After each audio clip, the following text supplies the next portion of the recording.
Welcome back, traders and investors, to Benzinga's pre-market prep, brought to you by MarketFi. I'm your co-host Joel Elconin with Garrett Cook, and we have Serge Berger on the line. He is head trader and investment strategist at the Steady Trader. How you doing today, Serge? Good morning, sir. How are you? How was the weekend? A good weekend, good Mother's Day. I ended up cooking or carrying out, in other words. But we can't talk about Friday because that's history. What we need to know from you is what's on your radar for this week. What is going to take this market finally to new all-time highs? Yeah, it's obviously been very frustrating as we've been talking about here on the show for most part of this year. And if you look at the S&P, there's a very clear line of resistance. Was it 2,120 or so? Is, sort of level I'm looking for. Certainly on a multi, at least a few hours above there would probably do wonders. But I'm more concerned, sort of looking at the weekly charts. I don't know if you can pull up a weekly Yep, chart of the I got it. S&P. I got it. Yeah, so you'll see some significant bullish reversals over the past 2 weeks, and I just really think we've seen sort of that one-two punch with the FOMC meeting 2 weeks ago and last week's April jobs report. Just kind of, it's just look, people are just scared and don't really know what to do with this timing of an eventual rate rise. And of course last year we had the additional situation with the big bond sell. Oh, actually, last 2 weeks, big bond sell off. Global bond sell off. You look at Germany, Japan, and of course stateside. And I just think it's caused a lot of confusion. But at the end of the day, the only thing that pays is price. So There you I go. still have to look at the S&P and look at those two weekly reversals, and it's just hard to imagine that line of chalk is getting really worn out there near 2120, and I think it's going to lead us to 2150, maybe 2200, and maybe then we're done, for a while. Okay, and I mean, you'd like to look at the markets, independently, but you also like to look at them, compared to other markets, and it's not all rosy in the Russell Index. This could be a potential thorn in the side for the market, huh, Serge?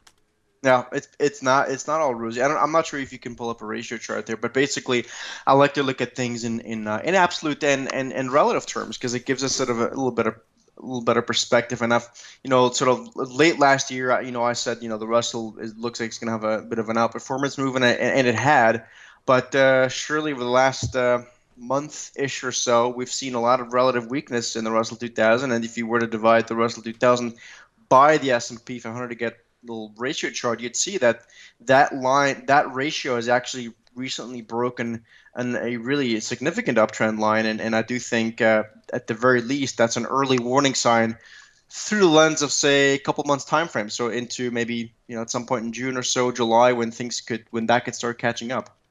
Okay, all right, and you said you made a great eventual uptick in interest rates. I mean, data on Friday, obviously they interpreted as good enough to to keep this market going. I mean, where are you looking? When it's going to be the rate hike, and is it going to be the unemployment data? I mean, because the wage data was weak. I mean, there's conflicting signs. Some of these GDP numbers are nothing to write home about. I mean, isn't the Fed just better off just doing nothing for as long as they can? Well, that you and I both read probably more or less the same headlines, and I tell you, I have sort of this hedge fund roundtable that we have. We do every week, and we're just honestly, most of us are just confused. Like, I mean, it's not like anyone's really, really hawkish as far as our, in terms of our roundtable, but it's just there's so many conflicting signals out there. Just the bet odds are it's probably better for the Fed not to do anything. But when you sort of look at various things, sort of the statements and the rationale that how they've acted in the past, it's just there is that risk that they want to just come hell and high water raise at some point, let's say in September, and maybe the market will price it in by then. But if they don't, that it could lead to that shock. And I think that's exactly what the problem here. People don't really know what to do with it, and that's the choppiness, and you know, it's frustrating. Yeah, just gotta stick with your game plan.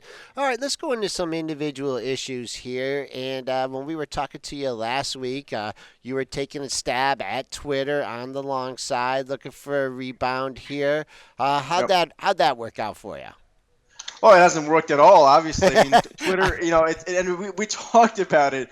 And I'm all for calling people out, by the way. So that's I think that's important. You got to be held accountable and stuff. But I think Twitter is just going through some sort of a at least bottoming phase that'll lead to some sort of a balance. Doesn't mean we can't spike down to 35 or flush down to 35 be the better term, and then get back up. But it just, if you look at the rate of change, it's really slowed down over the past few trading sessions.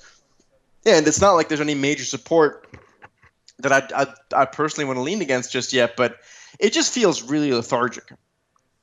So to me, the odds of some sort of a more meaningful analyst upgrade, or someone whispering something about a takeover or icon this or whatever that, it would be good to get this thing up a quick, 5 to 10, 15% in no time.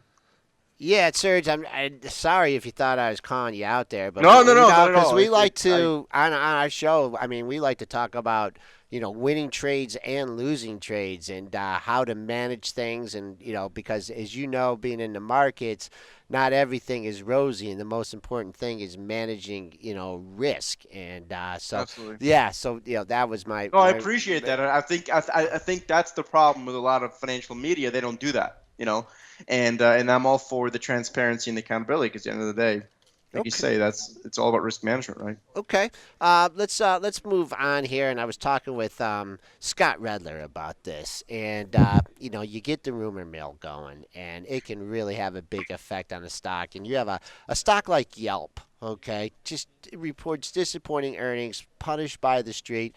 But lo and behold, you get some rumors that Goldman's they've hired Goldman Sachs to pursue a possible sale.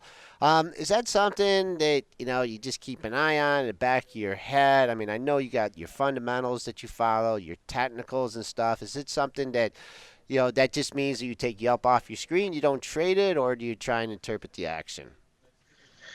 I would say this. At the margin, I'm a little bit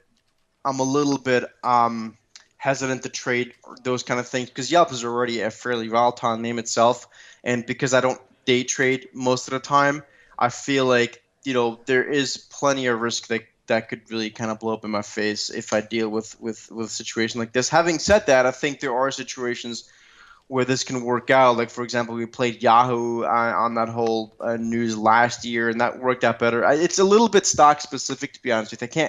I can't really answer it for you, unfortunately, but it's for the most of the time it has to do with more the soundness of a company's business. And personally, I just don't feel like Yelp is amazingly solid as a company. If you look at some of the lawsuits they have and some of the things that float around out there, I don't know. I prefer to stay away personally. Okay. All right. Let's move on to some of the commodities here. I know you follow them as well. Crude, under $60. We actually got a spike over 62 last week. I believe we got to 62.38 here. Now just kind of hanging out at the $60 level. Friday's high, 59.90. High close of the move, 60.93. What's your take on crude oil at these levels? Well, we've had a big rally, and like I said last week, I do think there's a potential for a little bit higher, but ultimately the dollar, in my opinion, is not yet done going up. I think we'll see one more rally attempt in the dollar into the summer, and when that starts taking place, then I think it's going to be game over for a little while in crude. That doesn't necessarily have to get to new lows, but I have no reason to think that if the dollar starts rallying, that crude needs to be up near 60. I think it'd be closer near, sort of 50, maybe between 40 and 50 for a while until it starts building it better. Maybe a double bottom or whatever, something you can kind of sink your teeth into better than through a multi-month lens. Okay. All right. Moving on here. Boy, gold has been so quiet here, under 1,200, actually unchanged on the day. What's going to take to kickstart a rally in the gold market? I don't, I don't know. To me personally, I look at gold and it's been very difficult to trade if you look at it through, let's say, the past 2 years and from my time frames.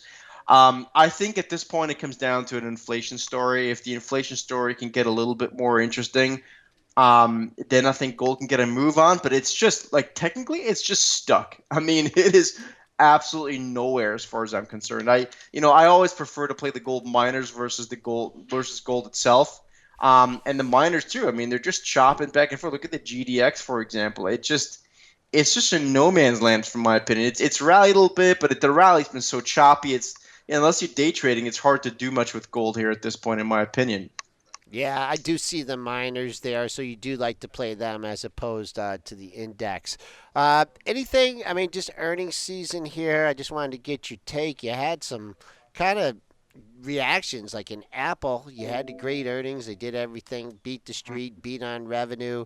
Uh, no, they don't do guidance, but they increased the dividend, increased the buyback, and then sold off 10 points. You think that that was just because a little bit of too much was baked into it, anticipation of the good earnings, and you had some profit taking, or is mentality on the street shifting a little bit? You mean Apple? This is Yeah, Apple you're talking Apple. about? I'm Yeah, sorry. yeah, Yep. yeah. No, I agree. Look, I think I think Apple has become. I know some people trade it a lot. You mentioned Scott. I think he's a big Apple trader, and that's that those are certain time frames that work in the stock. But this stock, in my opinion, has become very difficult to trade unless you just want to hold it. I know like Jim Mm-hmm. Cramer like to talk about that as well. That it's more of a hold than a trade, and I don't disagree with that. I just think it's become such a big, heavy stock, and we talked about this last week, that it's just, for me, it's really hard to trade this thing anymore. It has to consolidate for a long time here. Maybe there's a double top. I don't know. We talked about that bearish, outside day on the 28th of April, I think last week. I don't know. I don't know what to do much. I'm much more interested in things that have sold off and now have defined upside targets. Look at, like, for example, Wynn Resorts, Oh, WYNN. So that's an interesting one for me for a bit of a mean reversion trade, that I'm looking at them this morning. Had dumped yeah. down like what 16%. Now it looks like it has that. It's coiling up here. Maybe you can fill that gap up to the high 120s. That's something in this environment is a little bit more interesting to me. Or some of the oil services stocks. Look at Transocean this morning. I actually just got a trigger this second, I on hear this you thing rig. clicking. I hear you clicking there. Rig here. Yep, I see that. So, and these are stocks that you're not in love with, right? You're just you like to No, based on based on your all your years in the market. How many years have you been in the market, Serge? professionally, probably 14-ish years, but I've been trading actively for 17 years. Oh, okay. All right. So you've seen the ups and the downs. Are you seeing anything here? I mean, over that period, you've seen a couple bubbles. Have you seen anything in this that in the current market that looking a little bubblicious to you? Yeah, I think the central banks are a bubble. I think that's what the problem is here, and you know, um, it's just something where at some point they we hear about this, and I think it's very true. I think at some point they're going to run out of ammunition, and it's a little scary. I do think secularly we remain in a secular bull market that's gonna continue higher, but at the end of the day, I think we're probably in the second half now.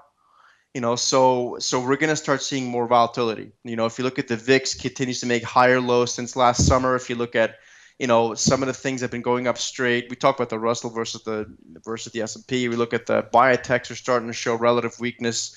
I'm not saying they're done going up, but more volatility will be a precursor to more, in general, to at some point of itself. And by the way, if you want to talk real big picture, I'm a big believer that commodities and FX, um, get more volatile before equities. And if you dial the clock back like 9 or 10 months, you see we had a lot of volatility come into commodities last summer, and then that lasted through the autumn, and then in FX, and now in rates. And at some point, guys, equities are going to get volatile. I mean, there's no reason to believe this won't happen. It's a question of time. So I'm just a little bit more cautious, sort of structurally now than I've been in some time. But I will buy. I will be a major buyer of whatever the next 10 to 15, maybe 20% dip will be, that I foresee at some point this summer, maybe. What about any particular commodities you're keeping an eye on? Look, I think it's hard not to look at oil. you know, I actually started looking at wheat the other day.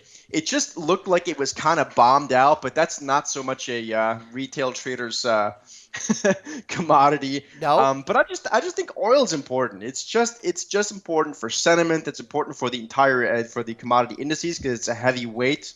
You know, um, it's just an important thing to watch. And like I said, I mean, oil to me, it's gonna dip again before it goes higher. If my base case for a higher dollar into the summer comes true. Okay, well, I know later on the week here we are going to have Angie McGuire on, and she's the goddess of grain, and she's a vice president for grain for Citizens Elevator. And she always has a great take on the grain market, so love you pop in the chat, maybe throw a few week questions her way.